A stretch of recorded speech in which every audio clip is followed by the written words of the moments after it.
The most powerful family in the UK chose this car, but it's not for the reason you might expect.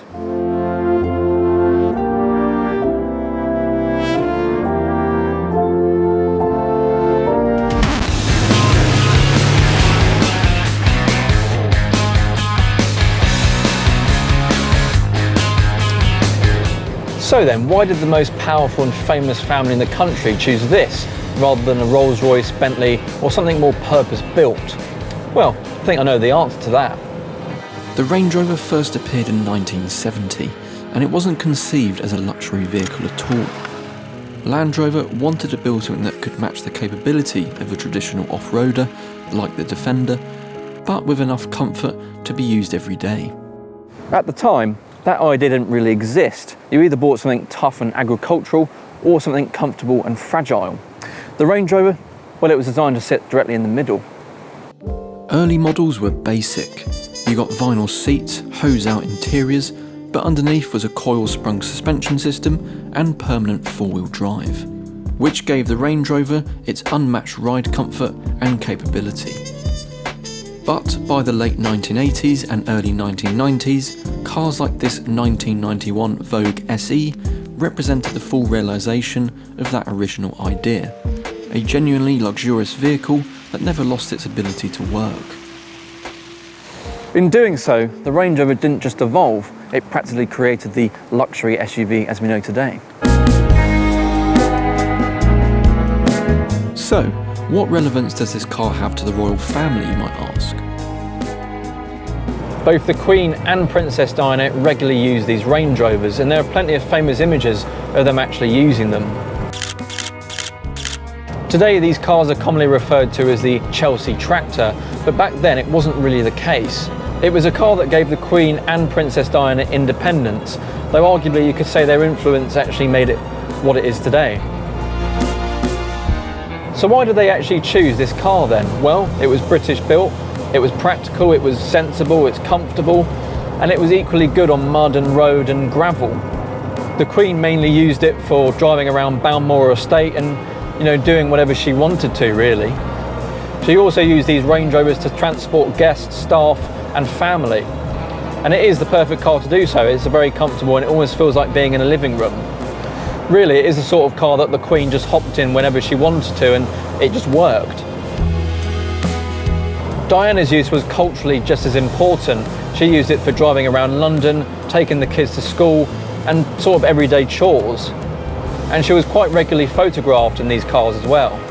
And she drove these Range Rovers because she wanted independence, but also because she constantly rejected chauffeuring.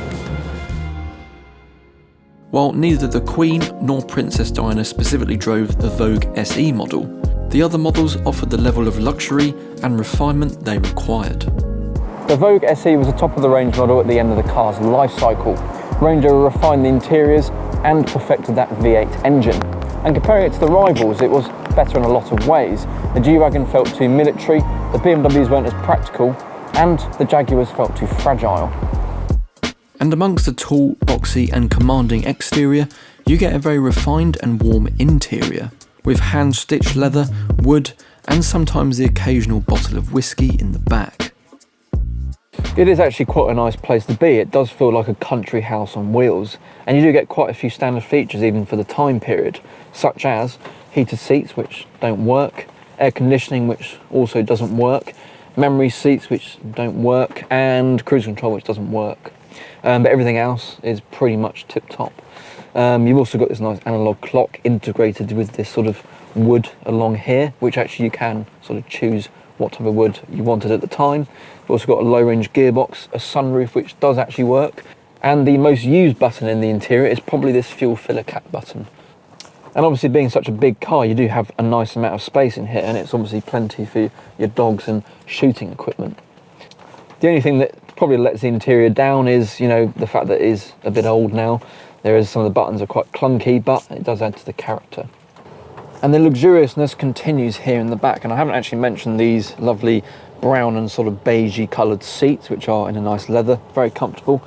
But in here you actually get a million different armrests. You've actually got one over there, one over here, and one in the middle here. What I do like about this particular vehicle is this particular reading light, which was actually fitted to this vehicle only for VIP transport around Solihull factory.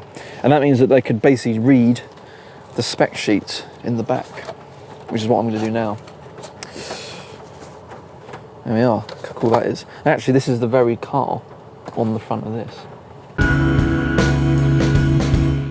Now, one thing I haven't touched upon in this video is how it actually really drives. I mean, it is a car review at the end of the day, but I can tell you, being an SUV, it's not the most performance-focused vehicle.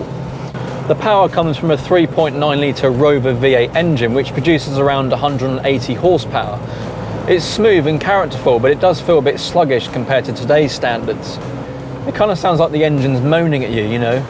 Oh, have I already got to drive again? Oh, I'm bored.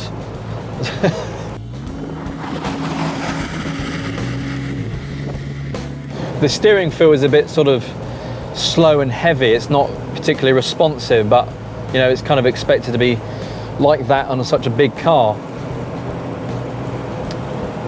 However, the ride quality is lovely. It's a very comfortable place to be.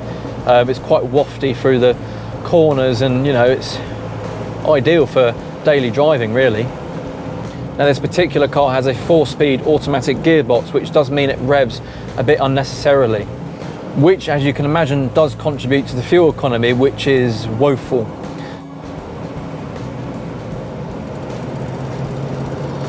And that's £20. That's another £10.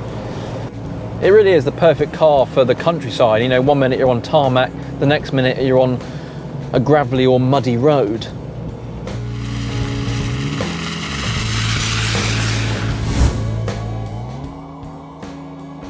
Of course, there are some big issues with this type of Range Rover, the big one being the rust. It does rust quite a bit, this car, particularly around the door areas and, you know, the doors themselves. And also, getting towards this age, a lot of the panels start getting really flimsy, like the rear tailgate, for example. But from what I've heard, the engines are pretty bulletproof. So what really makes these cars appealing today, apart from it having a cool history? Now, when comparing to the new Range Rovers, things become very clear. As good as the new cars look, they do feel very overstyled and overcomplicated. The new cars have been sanitised by tech. This classic Range Rover still has technology, but it feels usable and authentic. And while the styling might not be to everyone's taste, for me, it captures the purest version of what a Range Rover should be. But by far the biggest issue now is they're no longer British. Range Rover today is still a British brand in image and design, but it's no longer British owned. And that's not a criticism, it's just simply the reality. What makes the Range Rover Classic so different is that it comes from a time when the brand's identity, engineering and manufacturing were deeply rooted in Britain. And that matters a lot, particularly when you consider why the royal family gravitated towards these cars. There was a sense of patriotism about them. And because of the off-road capabilities, they were shaped by the environment they were intended to be in.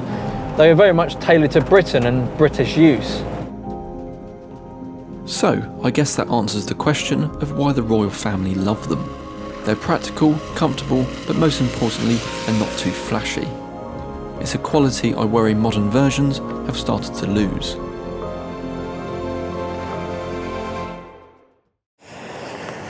So, hope you've enjoyed this little history lesson of the classic Range Rover and this review as well. We'll see you in the next one.